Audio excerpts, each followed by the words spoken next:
Hey everybody, Mrmathblog here, and this lesson is model with arrays. So this is pretty much the same stuff, it's just these are called arrays right here. So our essential question is, how can we use arrays to model multiplication and find factors? Now remember, multiplication is just a form of addition right here. So here's an example. So Robert planted 3 rows of sunflowers with 6 plants in each row. So how many sunflowers are there? Okay, so we can make an array by placing the same number of tiles in each row. So we're going to make an array that has 3 rows of 6 tiles to show the 3 rows of sunflower plants with 6 rows or 6 plants in each row. Okay, so there's one row. Now rows go sideways, you guys, and columns go up and down.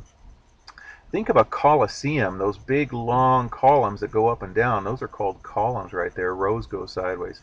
There's one row of 6 right there. There's 2 rows of 6, so 6 plus 6 equals 12.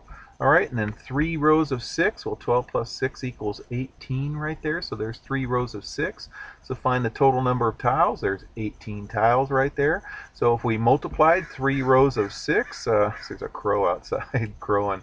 3 rows of 6 is 3 times 6, and 3 times 6 gives us 18. Can you hear that crow outside? So there are 18 sunflower plants right there. Well, he's talking to me right there. So does the number of tiles change if we turn the array to show the 6 rows of 3? And so explain. So right here, does the number of tiles change? So 3 plus 3 plus 3 plus 3 plus 3 plus 3 6 times. Well, it adds up to 18. So there's still 18 tiles. So no, it won't change right there. So here we have 3 rows of 6 right here. 3 rows of 6 gives us 3 times 6, which is 18. Here's 6 rows of 3. 6 times 3 equals 18. In the next lesson, this is called the commutative property, and you'll see in a little bit.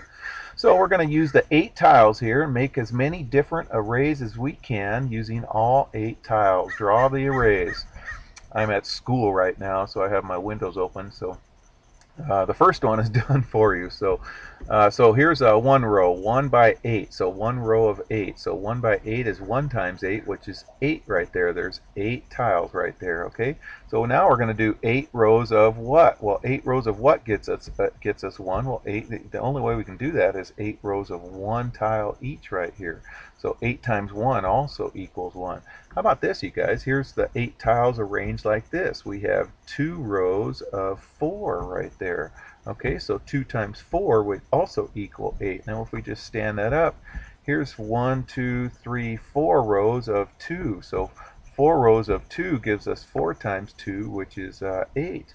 All right, let me slide that up right there. So we can make, how many different arrays can we make with these 8 tiles? Well, it looks like there's 4 different arrays we can make with the 8 tiles right there. Here's 1, here's 2, here's 3, and then here's 4 right there. All right, you guys, I hope you're doing well, and take care, you guys.